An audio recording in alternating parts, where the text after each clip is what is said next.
Hi, good afternoon, everybody. My name is Cody Walker, and I'm an educator at the Forest Elwood Crowley's Ridge Nature Center. Since y'all can't come to us right now due to all the coronavirus around the state, we decided that we'd come to y'all with a short little mini program right here from the Nature Center. So what we've got today and what we're going to talk about are turkey calls. You know, turkey season's right around the corner, so we want people to get excited even though you're stuck inside. This is still something that you can get out, you can play with, you can practice with, because turkey season's right around the corner. So I thought I'd give just a brief overview this afternoon of the different types of calls that are out there on the market and what you can do with them, how they operate, what they're called, and so forth. So to start off, we will start off with this call right here. Now most people and most kids, when you think turkey, the one sound that they think of is the gobble of an eastern wild turkey. Okay, and this is a gobble call. This is used to mimic the sound of the gobbler, the male turkey.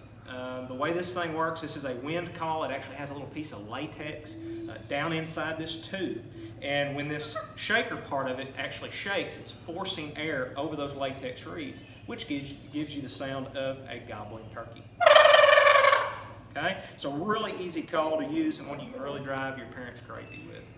Okay, so now we got the gobble call. We also have a box call. There's several different pieces to a box call. This is called your paddle, okay? And this is the actual box portion of the call. Now this is a friction call. So what I mean by friction call is you rub two pieces of material together, creating friction, which creates a sound that sounds like a wild turkey. On most box calls, they have two sides. One side is usually a gobbler and one side is usually a hen. Some box calls, and I recommend these types of box calls, especially for kids and first-time people into turkey hunting, they make a one-sided box call that just sounds like a hen. I know when I was growing up, it was actually the very first turkey call that my dad ever bought for me was a Lynch single-sided hen box call. And that's what I learned to use, because a two-sided can be a little bit more difficult. But there again, the way this works, it's a friction call. You drag the paddle across one of the lips of the box and it creates a sound.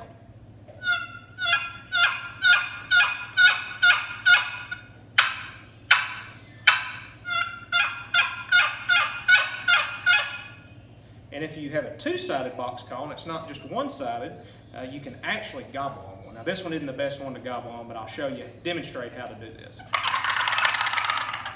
Okay? Some of them are a little easier to do that with than others. This one isn't the best one to try that with. Now, you do have to do a little bit of work to this call. What you do is, I carry this around in my turkey hunting vest. Take chalk. You put chalk on the paddle side. You put a little chalk on either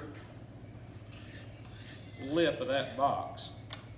And keep that chalk fresh and that'll give you a good crisp sound.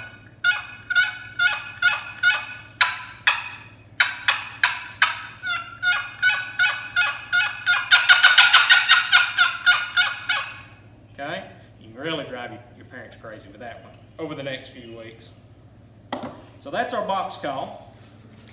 The next type of call that we have here, this is called a slate call, and this too is a friction call, and they make all kinds of different slate calls. Kind of the components of this is called the pot, which is the outside piece that you actually hold, and then this top part is called the playing surface. Now, all slate calls are made different. Okay, you have some that have a true slate playing surface. You have others that have a glass playing surface. You have some that have a metal playing surface. There's all kinds of different playing surfaces, and every time you change a component of one of these calls, it actually will create a different sound. So if this pot is actually made out of wood, this pot's made out of plastic.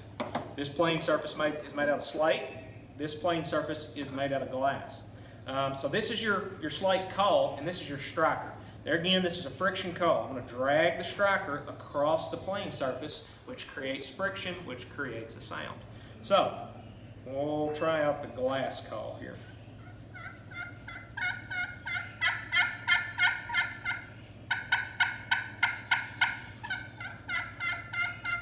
Okay, and you'll notice a pretty quick difference in tone between glass and true slate.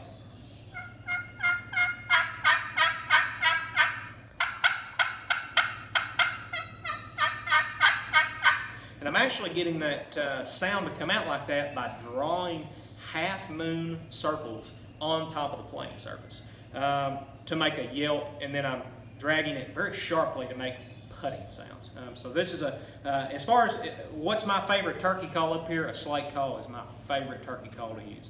To me, it's the most realistic sounding turkey call, and it's one that you can kind of get a little quiet with, and so I really, really like slate turkey calls.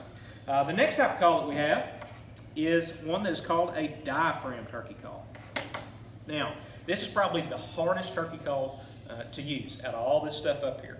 What this is, it's a piece of tape over a metal band, and sandwiched in between that metal band are several pieces. It can be anywhere between 1 and 4 slivers of reeds, okay, latex reeds. And the way this works is you put it in the roof of your mouth, you push air over the top of those reeds or under those reeds to create a vibration on the reeds, and it creates a sound.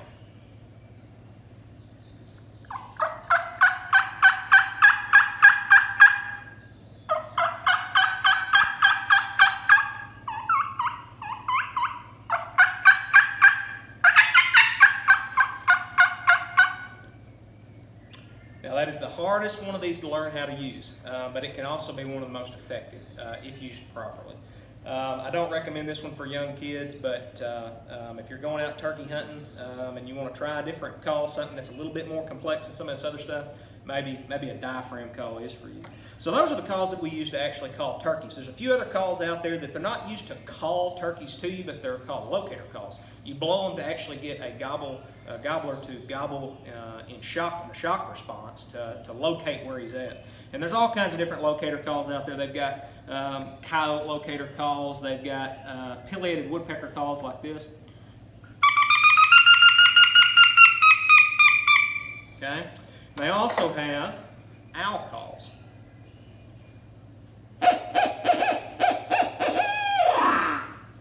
But you don't necessarily always have to have one of these with you. I don't ever carry an owl call with me anymore. I do it with my mouth. And you just make the typical barred owl sound with your mouth. And a lot of times a turkey will gobble, shock gobble at that. So you can, and that'll usually get you one of those responses that every turkey hunter wants to hear. And that locates him and you can go find him. So I hope you've enjoyed our short program today over the different types of turkey calls that are out there and how to use them and all the different components. We'll be back with you here in a few days for another short mini program out here at the Nature Center. Thanks for watching.